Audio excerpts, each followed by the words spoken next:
Olá, lá, meus queridos, tudo bem? Bom dia pra vocês. Estou gravando, não estou no Havaí ou num fuso horário diferente, não. Estou gravando de madrugada esse vídeo, acabei de chegar da ESPN, eu gravei todos os vídeos uma tacada só pra subir aí ao longo da madrugada e do domingo de manhã. Esse vídeo deve estar no ar no domingo de manhã.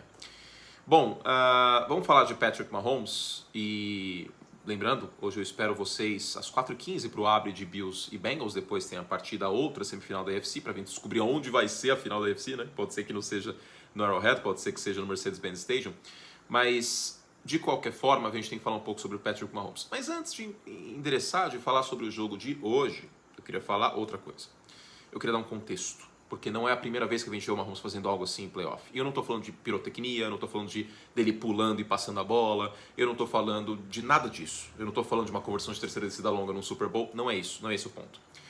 Você que acompanha esse canal há mais tempo e acompanha o meu trabalho há mais tempo, você sabe que eu tento analisar outras coisas para além do talento no braço, para além do talento como um jogador como um todo, especialmente na posição de quarterback. Porque para mim, o quarterback ele é muito mais do que um mero passador. O quarterback é o líder do time, é o dono do time, é o cara que inspira os companheiros. O Patrick Mahomes já fez isso outras vezes, além de hoje. Vamos lembrar, vamos voltar um pouco no tempo, vamos voltar 2 anos no tempo, playoffs de 2019, em janeiro de 2020. Antes de tudo aquilo que aconteceu em 2020 e tal, mal sabíamos o que iria acontecer, no jogo entre Houston Texans e Kansas City Chiefs, eu estava sobrevoando o Oceano Atlântico, indo em direção à costa oeste dos Estados Unidos para cobrir a final da Conferência Nacional, que a gente já sabia que seria em São Francisco. Os 49ers jogariam aí, no final das contas, contra o Green Bay Packers na final da NFC. A gente cobriu esse jogo pela ESPN lá em Santa Clara, São Francisco, enfim. E a gente estava no voo enquanto estava rolando Texans e Chiefs. E eu me lembro da gente descobrir que o placar estava 24-0, agora eu me esqueci como a gente descobriu isso no voo. E não tem muito mais informação para além disso. E aí quando a gente pousou em Miami, no caso, a gente descobriu, quando voltou à internet, que o Kansas City Chiefs tinha virado aquele jogo, que estava 24-0. Como que os caras viraram esse jogo 24-0? Eu vou até conferir aqui se estava 24-0 mesmo essa partida, porque assim, foi uma coisa que me marcou muito. Tentar entender, como a gente não estava vendo o jogo ao vivo, o que raios aconteceu naquela partida, né?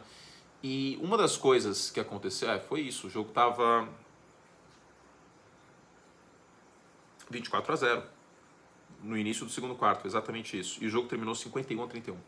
O Mahomes teve 321 jardas passadas, 5 touchdowns. E o que aconteceu quando o jogo estava 24-0? Depois a gente foi descobrir, né? E teve NFL filmes sobre isso, documentários, etc. Mas uma coisa que me marcou muito, que realmente enraizou dentro de mim. O jogo 24-0 e o Pat Mahomes na sideline pilhando os companheiros de equipe. O Pat Mahomes não estava sentadinho assim, fazendo cara feia. O Pat Mahomes não estava batendo palma como se fosse aniversário de criança. O Pat Mahomes estava olhando no olho de cada um que joga com ele, aí para cima do campo e falar, vamos ganhar esse negócio. E ganhar. Sim, no talento dele. Sim, no Travis Kelce, que teve uma grande partida naquela ocasião, como teve neste sábado. Mas aquele espírito é o que eu quero ver de um quarterback. Não é só o mero passador. O cara tem que ser um líder. E hoje, de maneira diferente, ele foi esse cara também. É óbvio que o Patrick Mahomes não estava 100% ao longo desse jogo. Isso, assim, é escancarado, é óbvio. Ele estava fazendo mais scrambles antes da lesão, ele errou alguns passes esquisitos. Hoje, no primeiro tempo, para quem não assistiu, ou ontem, né, porque esse vídeo está indo pro ar no domingo, o Mahomes sofreu uma lesão no tornozelo, o Arden Key caiu em cima dele, ele torceu o tornozelo, estava mancando, teve que sair do jogo. E foi pro vestiário, fez exames, voltou. E é óbvio que houve uma lesão, porque Kansas City não correria o risco de tirar o Mahomes por X campanhas que seja, que por meia campanha, por meia jogada que seja, porque a gente está falando do quarterback mais talentoso da liga. E aí, provavelmente, ele deve ter tomado alguma injeção, algum analgésico forte no intervalo e voltou no sacrifício para o segundo tempo. Ele jogou bem no segundo tempo? É óbvio que não. Ele venceu sozinho essa partida? É óbvio que não. Ele teve muita ajuda. A gente está falando de um tight end que quebrou o recorde de recepções para um jogador na posição na história da pós-temporada. Foram 14 recepções de Travis Kelce, um matchup, inclusive, muito bem explorado tanto pelo Chad Henne como pelo Mahomes, como pela comissão técnica dos Chiefs, porque a defesa dos Jaguars era vulnerável para tight ends e não é de hoje isso. não é de hoje. E eles souberam explorar muito bem esse matchup, que era muito favorável, tinha um monte de buraco no meio do campo e o Kelce fez a festa. E aí, o que a gente viu? A gente viu um Patrick Mahomes machucado, falando com o Andy Reid, falando com a comissão técnica, que queria voltar para o jogo. Estou bem, quero voltar para o jogo. Eu estou bem, me coloquem no jogo. Ele não precisava fazer isso. Ele poderia, nessa altura do campeonato, já tendo vencido um Super Bowl, sendo MVP da temporada, ele poderia virar e falar, olha, não estou 100%. Com o Chad Henne, o Tom passou aqui e causou. Para de causar, Tom. Com o Chad Henne, a coisa desenvolveu, a coisa deu certo, foi uma campanha longa, podemos ganhar com ele. Mas ele quis voltar, porque com o Mahomes em campo, os jogadores têm uma referência. Ele tem um líder. Então ele sabia que voltar para esse jogo, mesmo não estando 100%, era muito importante para o fluxo da partida. E mesmo machucado, mesmo mancando, ele passou de mais de 100 jardas depois que voltou machucado. Mesmo não estando 100%, ele conseguiu passe para touchdown. Só pegar aqui certinho quem foi, porque agora me deu branco, acho que foi o Valdes-Scantling, né? Deixa eu pegar aqui. Foi o Marcus Valdes-Scantling. Então, não foi a melhor partida da história da carreira do Mahomes, nem de perto. Os outros companheiros de equipe tiveram muito mérito. O Isaiah Pacheco teve 7.9 jardas por carregada, o Travis Kelce teve 14 recepções, a defesa dos Chiefs forçou 2 turnovers no final do jogo. Mas o Mahomes, ele teve um espírito de se doar pelo time, de se arriscar pelo time e de saber que ele precisava estar ali. E essa é a referência que eu quero. E não é todo quarterback que faria isso. Definitivamente não é todo quarterback. E eu vou voltar um pouco no tempo.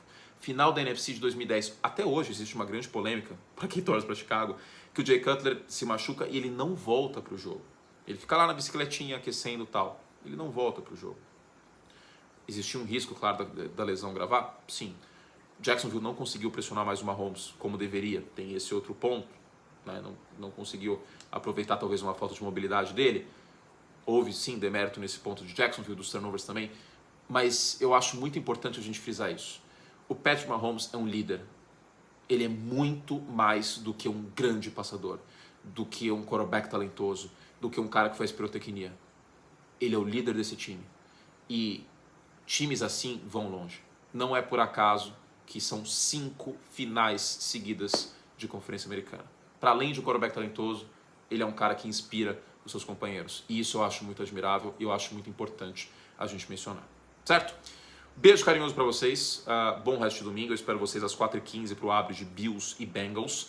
Fiz um monte de vídeos, tem vídeo sobre Jacksonville, tá? Acho que tem que ter uma ótica positiva pelo que aconteceu essa temporada, o time ficou 2-6 e chegou no final da temporada com 6 vitórias seguidas, contando playoff, mais a terceira maior virada da história da NFL. Trevor Lawrence teve sim turnover e tal, mas no geral eu acho que é muito positiva a temporada. Tem vídeo sobre os Eagles também para os membros Like Plus. Clica aqui embaixo em Join, assina, vem com a gente. Amanhã, segunda-feira, tem vídeo para a gente rever São Francisco e Dallas, para a gente rever Cincinnati e Buffalo, tá bom? Beijo carinhoso, que vocês tenham um ótimo resto de domingo, que sejam grandes jogos e até a próxima.